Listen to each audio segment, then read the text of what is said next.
our next speaker, and I must say that her brief biography does not do her justice.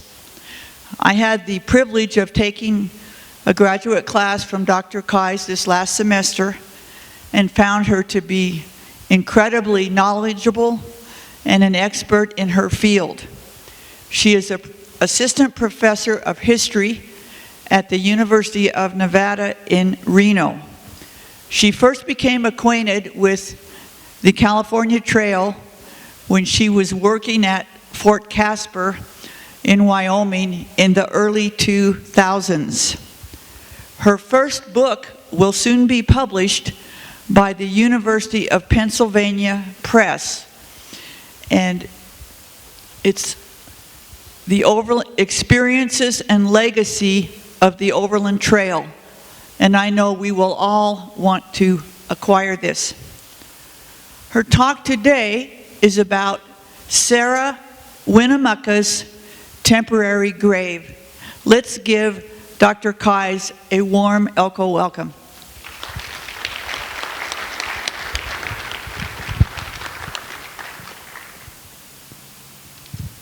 Okay, well, thank you so much for that introduction, Helen, and it was just lovely to have you in class. Can everyone hear me okay? All right, so Helen and I actually had class over Zoom because it was COVID times. And when I saw Helen backstage this morning, she said, "Wow, you're tall." And I said, "That's true. A lot of my undergraduate students who I'm now getting to see in person had the same reaction." But you know, my height didn't really influence my historical research interests at all. But my name did, you know, just a little bit, right? You're probably familiar with the more famous Sarah Kais and her relation to the trail, right? First member of the Donner Party to perish. This is a very poignant story. She's elderly. She's traveling west en route to see her son, who she's been separated from for quite some time, and she actually dies in Kansas. So that might have a little bit to do with my interest in the trail. It was certainly of interest to the visitors who I interacted with and gave tours to while I was working at Fort Casper in Casper, Wyoming. I believe you all are headed there for the next OCTA convention, maybe. A wonderful place to visit, a wonderful place to live. This is a picture of the replica of a wagon, sort of connecting to the talk we had previously that Mormons used to operate a ferry. Fort Casper located, of course, right in the Platte River corridor. And I really enjoyed my time at the fort, and we did have visitors, but we also had some quiet time. And one of the things that I did out at the fort while it was less busy, as I would, like any good historian, and probably like all of you, I would read. And I read John Unruh's Plains Across. I read Merrill Mattis's Platte River Road Narratives. I read John McFerger's Women and Men on the Overland Trail. And I just thought, wow, this migration is a monumental story. This migration is a monumental American story. And I would love to learn more about this in graduate school. I would love to do my own research on this as I become a professional historian. And I think that my experience at that fort, reading those books, and then also coming to understand what OCTA and all of you do as an extension, as members of OCTA, in terms of preservation and commemoration of the Oregon and California trails, is really important work. And so I applaud all of you for that. But this morning, while I have the stage for 45 minutes or so, I want to focus on the trails, but I want to focus on a different perspective on this story. This image here is from the California Trail Interpretive Center, really close to where we are today. I'm sure many of you have been out there. It's a picture of a Shoshone encampment. And this is a perspective that I want to focus on this morning. A perspective that faces not west, but east. A perspective not of people passing through, but of people rooted in place, in their homeland. because what we call Elko, Nevada, where we are gathered this morning, is also the home of the Western Shoshone, or the Niue in their language. The Western Shoshone had significant interaction with the white immigrants who traveled across the California Trail, and so too did the Northern Paiute. Today, many descendants of the Northern Paiute are part of the Pyramid Lake Paiute, which is located just 35 miles northeast of where I live in Reno. And I think that in focusing on these stories, this west to east perspective helps to make the Oregon-California trails that much more monumental. And I'm going to focus specifically on Sarah Winnemucca Hopkins' temporary grave on the California Trail. But to understand this grave, we have to understand a bit more about Northern Paiute's interactions with immigrants and also with whites in general. Now, during the years of migration, and this was touched on a bit by some of our previous speakers, specifically, Mrs. Jones, encounters on the trail in Nevada can range from mutual collaboration, trade, theft, and violence. And in the latter category, one of the stories that always stands out to me is a story that's told by a white immigrant in his journal, William Rothwell. And Rothwell's really a typical 19th century guy. And one of the things that makes him a typical 19th century guy is he's really interested in something called phrenology.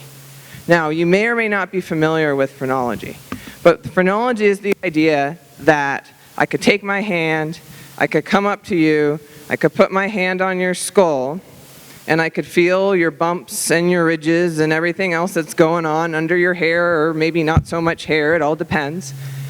And I would be able to tell you, you are a brave person, you are a stubborn person, you are a moral person. These are your capabilities, these are your characteristics. So they had these pre-printed phrenological charts, and actually some folks on the trail would have these charts with them and say they were sitting by the campfire at night, they want something to do, they're thinking about what they're going to do, they're going to whip out their charts and they might read their friends' skulls. This is an individualistic thing. What is what's Joe like? What's Sam like? Et cetera, et cetera. But it's also about creating sort of racial categories and this sort of idea in the mid-19th century that you could have distinct groups of humans who constitute a sort of different race. Because what happens is that Rothwell's in Nevada and he hears of another immigrant party who's captured 2 Paiutes. They've tied them up. They think they might have stolen from them. They're not totally sure, but that's what they think. So Rothwell goes over to see. It's like a spectacle. It's something entertaining to do on the trail. And Rothwell, because he's so interested in phrenology, like so many of the people he's traveling with, he decides that what he wants to do is he wants to approach this scared man who's tied up and surrounded by armed guys with guns, and he wants to read his skull. And so he recounts that he approaches this man with his hands outstretched, and as he does this, the man starts crying out in broken English, "I didn't rob you. I want to see my children. I have children."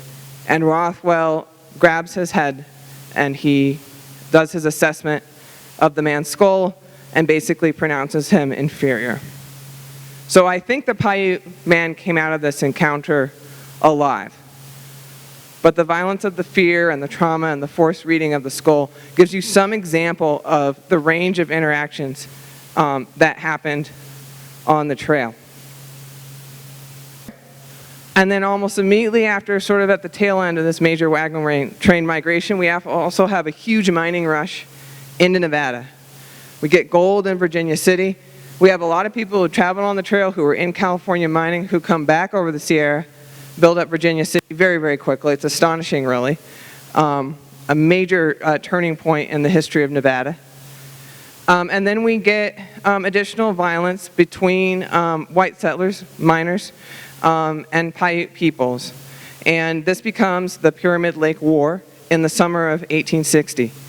And this war starts out for sort of a unexpected reason. One of the causes is that 2 young Paiute girls, they're probably about 12 or so, are kidnapped and they're held at Williams Station, Pony Express stop, in Nevada. And their people find out about this. They rescue the girls, who during their kidnapping are believed to also have been sexually assaulted. They're rescued by men in their community, and in retribution, the Northern Paiutes kill 2 of the brothers at Williams Station. This sets off the Pyramid Lake War, where there's a rounding up of volunteers from white population centers like Virginia City. There's also a coming over of volunteers from California to go and attack the Paiute in retaliation for those murders. The outcome of the Pyramid Lake War is disastrous for the Paiute in terms of the military conflict. They eventually do lose. They're outnumbered, outmanned. They're put onto reservations of Northern Paiute history or their interaction with whites in Nevada. Because what actually happens is that after this military loss and this move onto reservations, this is my first time giving this talk, so I will be referring to my notes from time to time, so I appreciate your patience with that. So the Pyramid Lake War defeat is an ending, but it also marks a new beginning and a different tactic of Paiute resistance and activism. And one of the most famous of these activists is the woman pictured on my slide here, Sarah Winnemucca Hopkins, who is, of course, the title figure of my talk this morning. And Sarah will lecture, and she will write about the wrongs committed by whites against her people, and also about wrongs committed by whites who are traveling on the California Trail. And all of these stories figure quite prominently in her onstage presentations and also in her 1883 autobiography. And you can see the title page up there on the slide as well. And indeed, in this autobiography, Sarah Winnemucca Hopkins recounted what she describes as the traumatic day she spent, quote, buried alive along the trail. Just a child at the time, Hopkins, along with her cousins, lay underground all day in the Nevada desert. Her mother and aunt had buried the children on purpose, covering them up to their necks with the sandy soil that lay along the Humboldt River, that pictured here near Carlin. And they left only the children's faces above ground, hidden and shaded by bushes they plucked to complete the camouflage. As the sun traced its arc across the sky, Hopkins lay with her body buried and her face ringed by fragrant sagebrush. The terror of that day pushed her organs to opposite extremes. My heart throbbing, she recalled, while her lungs nearly stilled as she lay there, not daring to breathe. If she breathed too hard, she worried, she might draw the attention of the whites traveling the California Trail, who, all Paiutes knew, were cannibals. And this, of course, comes out of a reference to Native understandings of the Donner Party tragedy. And I could talk a little bit more about that in the Q&A period if you have questions about that. Hopkins survived. At the end of the day, Hopkins' mother and aunt returned to unbury their children, freeing their chests and limbs from the stifling sand. But Hopkins never forgot this traumatic day. In her autobiography, her temporary burial framed Hopkins' rousing manifesto to eliminate Indian agents and return a number of Paiutes, including members of her own family, from the state of Washington to their home in Nevada.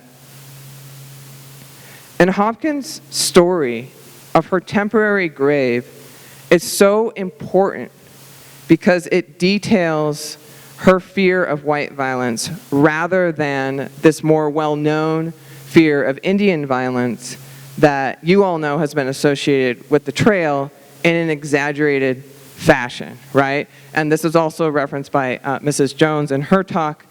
So we have just 2 examples of sort of the proliferation of cultural production that was put into emphasizing aggressive male Indians attacking peaceful wagons, always emphasizing the women and children in the wagon as home, being under attack on the plains. And so, conflicts did occur on the trail, but there's an exaggerated aspect to this.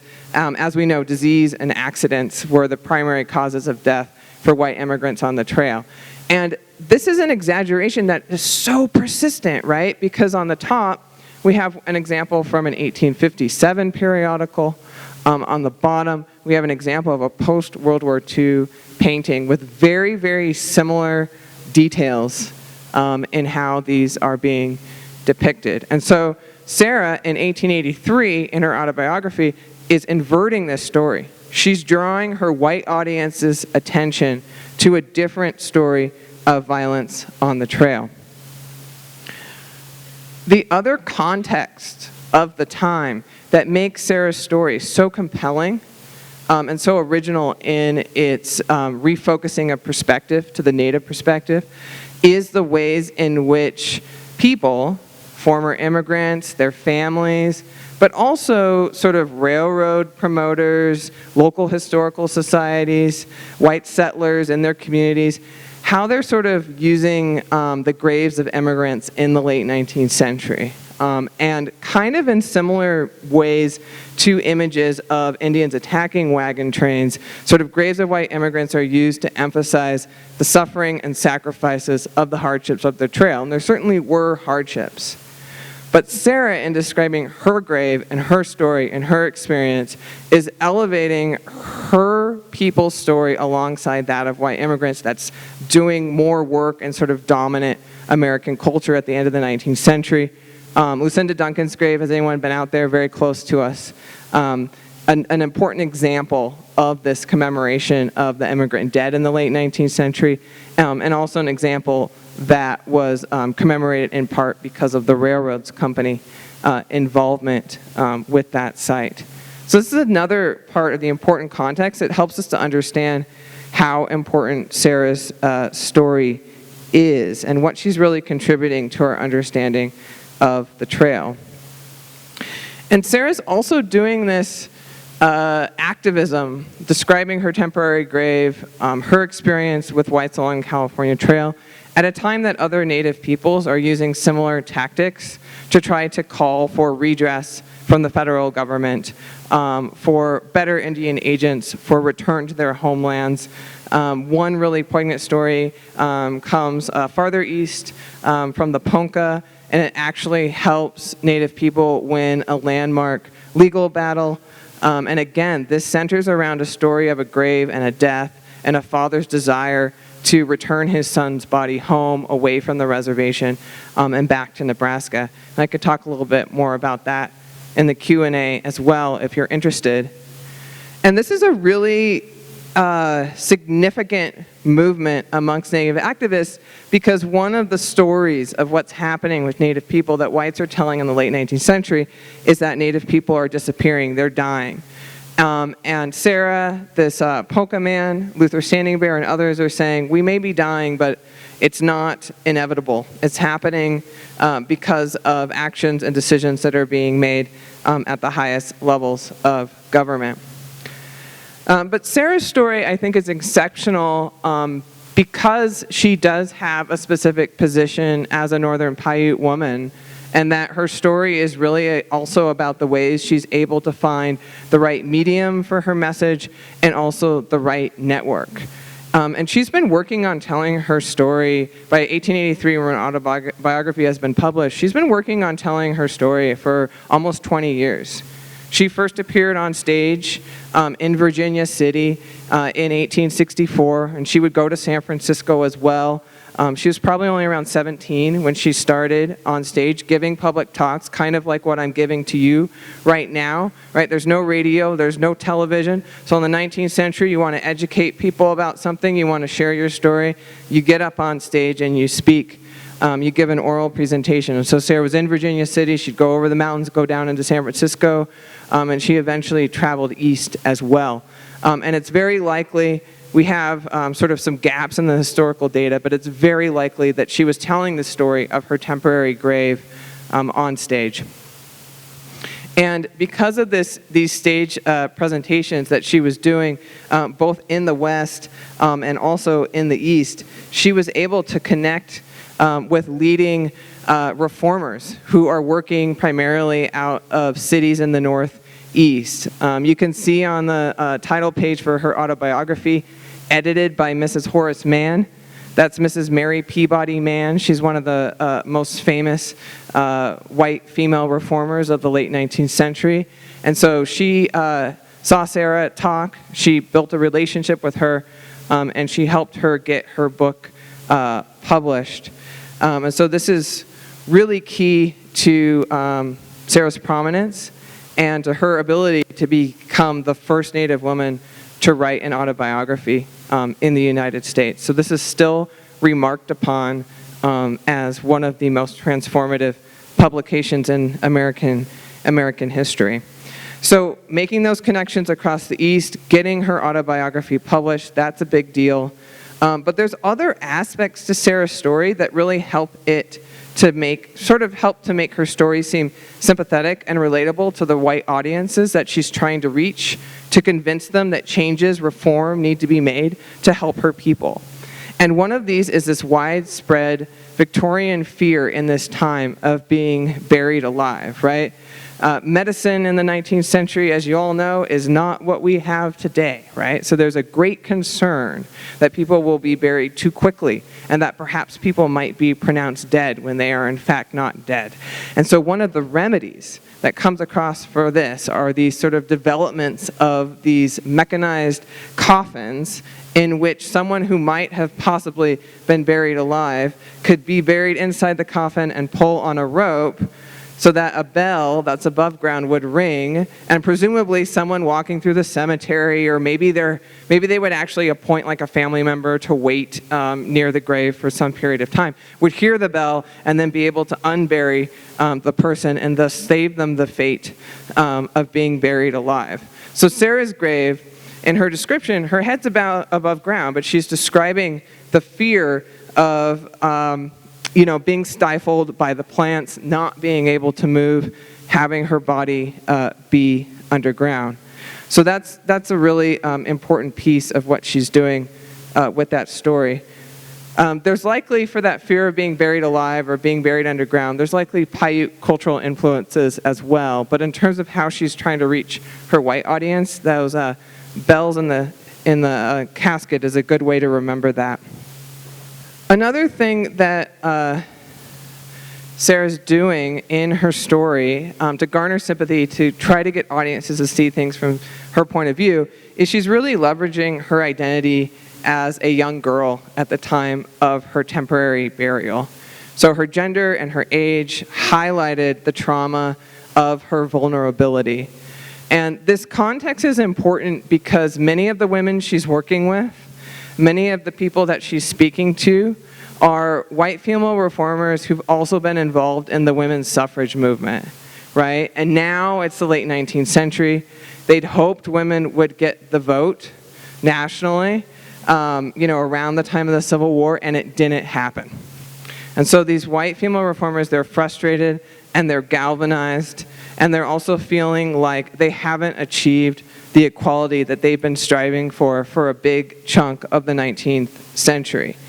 And Sarah did play on this gender aspect in her activism and in her lectures. And she does it in part by emphasizing this story of the Williams Station kidnapping that, as I mentioned before, helped to spark the Pyramid Lake War.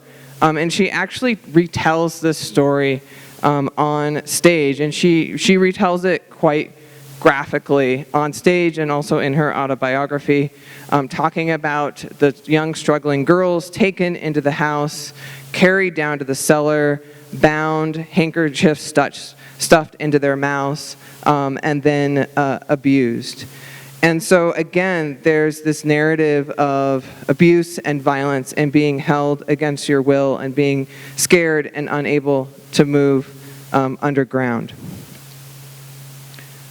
Another aspect of the activism around Sarah's description of her temporary burial is the way in which she made sort of a radical move by describing herself as a young Native woman as almost a Christ-like figure.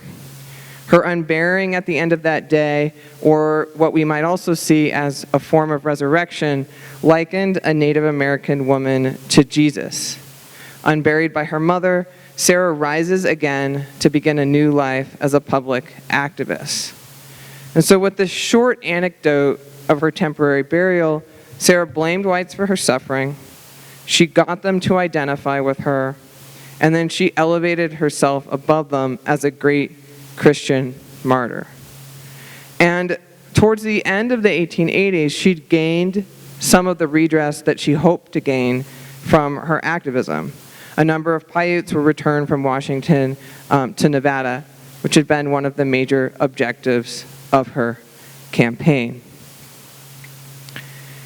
And I thought that the story of Sarah Winnemucca Hopkins' temporary grave was important to tell you today because it shows us how this monumental story of the California Trail has many perspectives, not just to the west, but also from facing east, from the west.